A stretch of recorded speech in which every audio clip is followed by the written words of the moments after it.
Alright, so UFC 194 McGregor versus Aldo. I want to talk about a little bit of. I'm not going to just bore you with the fight analyst, right? There's plenty of people that do that. I want to talk about some unique perspective and plug it in. So I'm going to be fast. Just bear with me for a couple seconds here now, minutes, whatever the fuck. So watch the fight, spent my $60, watched the fight alone, because I'm kind of like a loser. No, I'm just kidding.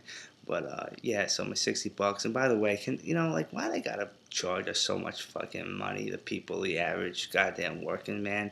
It's like they make enough money. Tone it down a little bit for us people.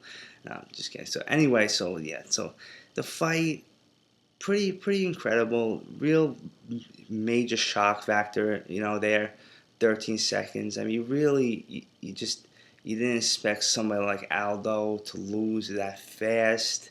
The guy's just because the guy really is a world class fighter, arguably pound for pound one of the best in the world. And that's kind of the shitty, sucky thing about fighting is in UFC and fighting in general is just any given day, any given moment, all you gotta do is just tag the guy right here. I mean, all the time you see the replays, guys have their head down, they're throwing the punch, it connects. It's like, all right, there's a lot of skill involved. It's still impressive, just the fact that they're getting in there and everything. I'm just saying, I probably even McGregor after the fight, very classy. Was just the guy's just a cool guy. I mean, the guy talks just. The guy's just a great talker. Even the way he handled it when he said that Aldo he deserved a couple deserved to go a little longer. I mean, that is just really. I know that's just a simple line, but I just thought that was so cool and so classy. And the guy is just on top of the fucking world. I can't even imagine all the shit that he was talking and everything. He really did back it up. I mean, his whole entire country Ireland was in that building, you know. So that was just so impressive to me. So and then after the fight, when Joe Rogan interviewed Aldo, when Aldo was saying that kind of wasn't really much of a fight, I kind of know where he was coming from. I think he meant it from the fans' perspective, that wanted to give the fans a little more. Of course, a knockout's always great, no matter how quick or how long.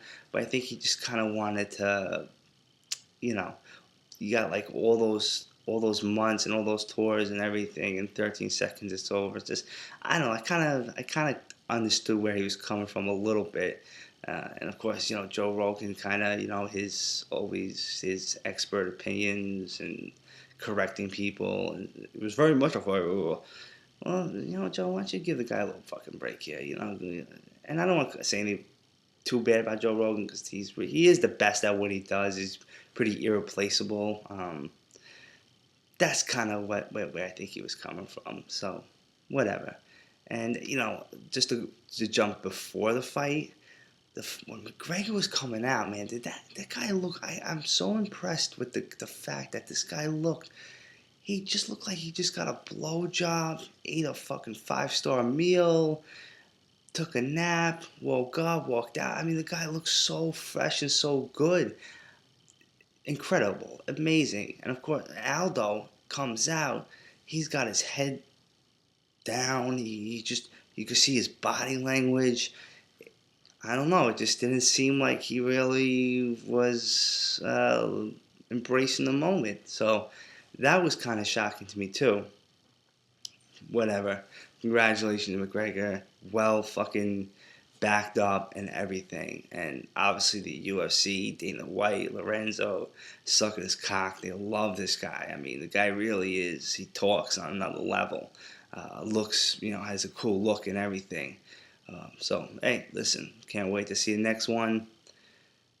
I can't imagine what the fuck would happen if that happened in Ireland, in these big stadiums that they're saying they're going to do. I don't know why they can't do that. Like, what the fuck? I mean, that would be a huge gate and everything. I mean, I would think they would do that right away. But, we'll see what happens next. And just one more fight, just going to recap, is the Weidman fight. I mean, broke my heart. I'm from Long Island. Weidman, great fighter, unbelievable guy, and everything. But it's interesting, because when you watch the fight, even before he did that stupid fucking Bruce Lee move, I don't know why professionally he shouldn't be doing that. And he's not really even that good of a kicker. It was just kind of, it must have been a really impulsive, quick, just, it's a mistake. Hey, listen, you know what? Hey, you know what? I'm sure he'll learn from it. But it's interesting because in the fight, you can really start to see when a guy kind of, you can see in his eyes and stuff, he kind of says, like, I'm talking this from Wyman's standpoint, you can kind of tell, like, man, I don't know if I really have what it stylistically takes to beat this guy. This guy Rockhold, I mean, he really looked like, it's incredible, like his kicks and everything. It's just his body, and that's an underrated thing that people don't really talk about in the UFC. Is body types, that long, muscular, strong, those legs and everything. It's just that reach. It's just that really plays a difference. I feel like if you look at like the John Jones and stuff, so really interesting. But stupid mistake. I don't think that he's going to be able to beat Rockhold in the future. Still, I think that stylistically, Rockhold will be able to beat him. Um, like I said, it breaks my heart because I'm from Long Island. A guy lives fucking 30 minutes away from me. And it really sucks. You could really see that he was really just, of course, like anybody would be, really devastated. Of course, there's always people that are, misery loves company. I'm sure you people listening know that.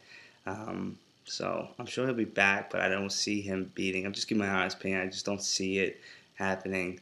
And after the fight, I respect his dad. Okay, I respect his dad. I know his dad's a very proud man. I mean, couldn't imagine it. Anything being more proudful than having his son become a world champion, accomplishments that he's a millionaire and all that bullshit. But I don't think you should really grab the mic from Joe Rogan and kind of do that. And it just didn't seem right.